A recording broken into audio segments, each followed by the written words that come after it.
If aliens exist, how can we communicate with them? If we send a message, what should it say? How should we send it? Two familiar organizations have pledged to scour the vast regions of space for signs of extraterrestrial life. But if it takes hundreds, thousands, even millions of years for light from distant stars to reach Earth, how long could it take for an alien to answer our call? Are aliens contacting us right now? Join us as we investigate how scientists are sending and receiving alien communications.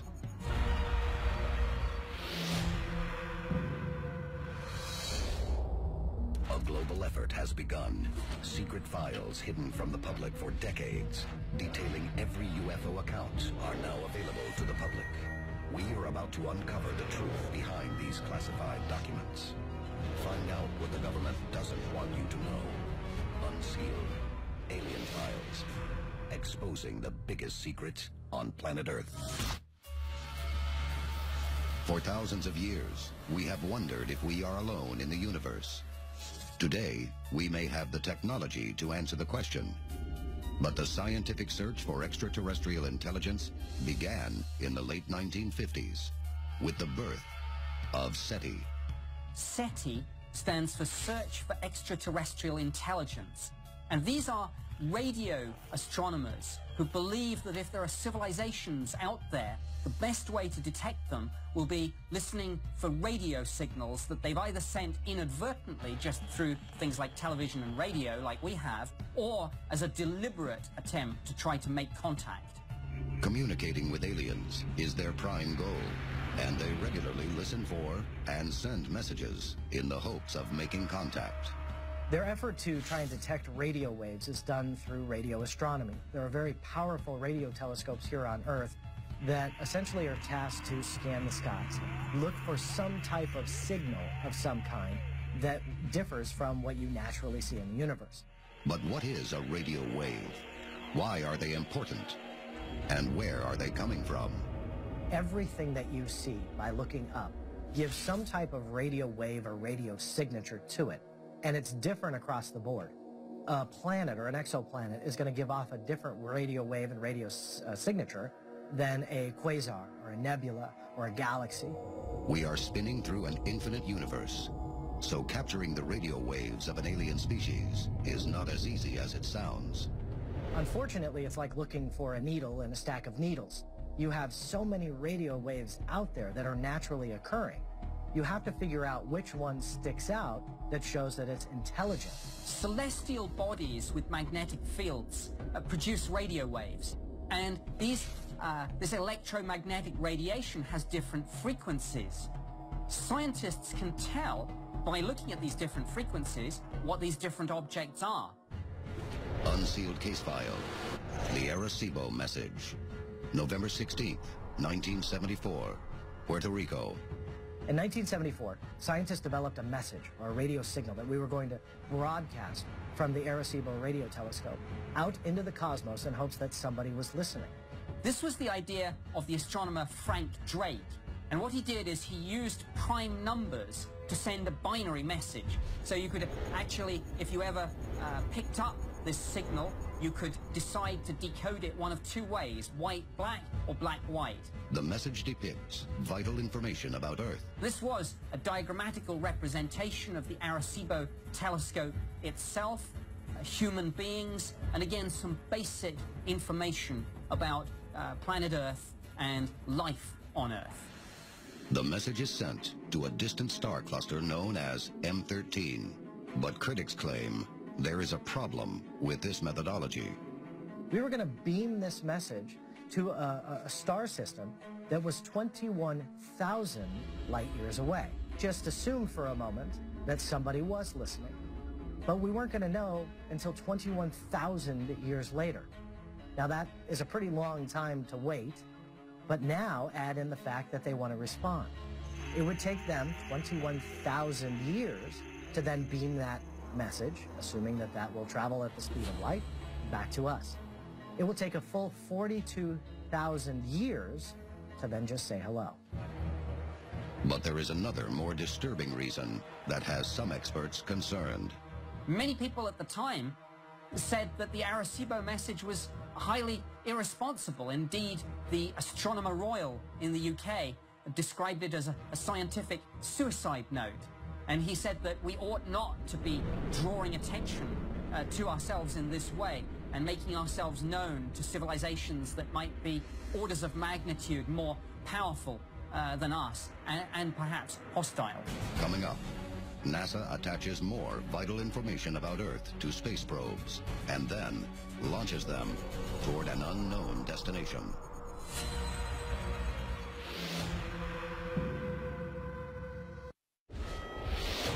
Welcome back to Unsealed Alien Files.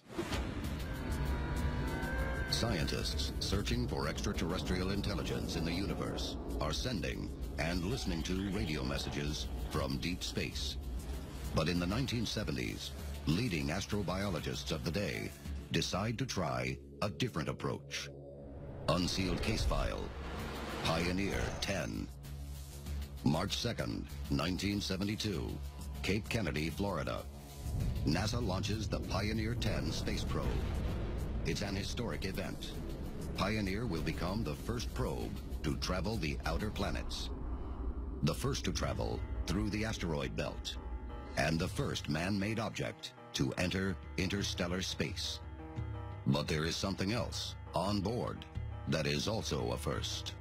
Scientists thought that it would be an interesting idea to place messages to civilizations that might one day encounter these spacecraft. Leading extraterrestrial scientists Frank Drake and Carl Sagan are given 3 weeks to come up with a plaque that is eventually attached to Pioneer 10. And so they created a plaque that was visual in nature, where it showed a human male and a human female. But also images that would say something about our civilization, technical information that would illustrate the position of our sun in the galaxy, and additionally information about DNA and indeed early human development. So this was, to all intents and purposes, a message from humanity to the stars. Just 5 years later, NASA sends another probe, but this time with a recorded message. Unsealed case file, Voyager 1. September 5th, 1977, Cape Canaveral, Florida. The Voyager program kind of took the next step in trying to communicate with aliens. Instead of a visual plaque like on the side of Pioneer, the Voyager had a golden record. These were in the form of records that one day perhaps alien civilizations might find and be able to play. And there were a series of images and sounds that really tried to summarize life on Earth. Voyager's golden record tries to encapsulate life on Earth and all of its biodiversity. And the attempt with the Voyager record was essentially to give them a piece of us, that they could hear who and what we were. They could essentially see who and what we were.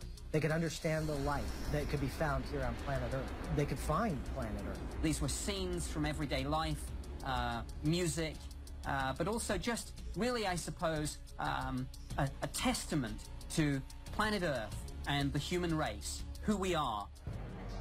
But many in the space industry are uneasy that NASA is speaking for all of humanity. Some people say we shouldn't do it at all, that the universe might be a dangerous place and we ought not to advertise our presence to more advanced civilizations. Others consider arguments against broadcasting a message to be pointless because planet Earth is an already easily detectable civilization. If we send a message, what do we say? And indeed, who should say it? Who truly speaks for planet Earth? Should we send a simple greeting? Should we send an invitation to make contact? We're giving them a map to exactly where we are when essentially they could be malicious. They could be our enemy. And do we want to give a blueprint to our inner workings to our enemies here on Earth? Absolutely not. Well, with the plaque, with the Voyager record, with the messages beamed into space, that's essentially what we are doing. Up next, SETI claims they receive an extraterrestrial message. But what does it say?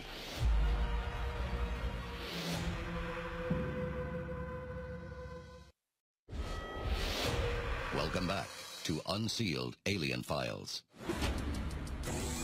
NASA is not the only organization attempting to communicate with extraterrestrial civilizations. Other scientists have been sending physical and radio wave messages toward distant stars for decades. Scientists believe that radio waves are the best way to receive and perhaps even send messages between civilizations. Firstly, because they occur naturally. So it's a kind of logical thing to observe in the universe and then think, hey, we could use this. The critical point is that you can encode information in that way. But as scientists send messages to space, they also look for a response. Unsealed case file, the WOW signal. August 15th, 1977, Ohio State University. Big Ear Telescope. Possibly the best evidence ever of an alien civilization came in 1977 when radio astronomers at the Big Ear Telescope detected a signal which seemed to have all the characteristics that scientists said an artificial signal should have. It wasn't during the time that scientists were actually looking at the screens. This was at a time that was considered downtime. It was in the middle of the night, and scientists noticed it the next morning. At 11:16 p.m., Big Ear records a signal 30 times louder than naturally occurring signals. After 72 seconds, it abruptly stops. The astronomer who was on duty when this was first detected was so stunned by this that he wrote in pen on the computer printout, "Wow!" exclamation mark in the margin, because to him this was exactly what SETI had been looking for. Now, they tried to find it again. It did not repeat, which is what you want to see on an intelligent message. Now, essentially, they could have just beamed that message once, and that was it, and didn't repeat it. We don't know for sure. But this was something that piqued that scientist's interest, and it's kind of lived in SETI legend ever since. Does that mean that this was a signal not from an alien planet, but from an alien spacecraft? And might that explain why it didn't repeat? Over the years, SETI has detected other promising signals. But so far, all attempts at decoding the alleged messages have turned up nothing. There was a similar incident in 2010, and this was dubbed the new WOW signal. Now, this signal looked like nothing that they had detected before. It was not easily discernible as a galaxy or nebula or pulsar or something that they could discount it as. So they tried to find it again. They searched the same area of sky in hopes that that signal was repeating. Unfortunately, it was not. The new WOW signal is unique because it was discovered in a frequency range known for being quiet. There is a very quiet part of the spectrum, generally known as the water hole, and natural objects don't tend to radiate in those frequencies. So SETI scientists have said that if you wanted to listen out for a message, this would be a very obvious part of the spectrum to study. Finally, it appeared to emanate from very close to a nearby star, which some people say is perhaps home to a planet where there might be something in the so-called habitable zone. But critics say the new WOW signal could have been emitted from one of our own satellites. We don't know if this was something that was detected on accident, that it may have been one of our signals that maybe had hit a satellite or bounced back to us. It's one thing to detect a signal, and quite another to decipher it. To really figure out how we're going to talk to an extraterrestrial civilization, scientists are looking here on Earth and how life communicates. Some scientists are looking at the possibility of understanding language, if you can call it that, from whales and dolphins as a first step on the road to maybe deciphering an extraterrestrial language. But many experts believe that if we are going to understand an alien message, we will ultimately need some extraterrestrial help. If they wanted us to detect their signal and decode it, which surely they would, an alien civilization would, I think, want to make it easy for us. This isn't going to be a puzzle, so they're going to want to send us that Rosetta Stone. They're going to want to send us that primer. Coming up, we uncover why the controversial search for extraterrestrial intelligence continues despite zero government funding.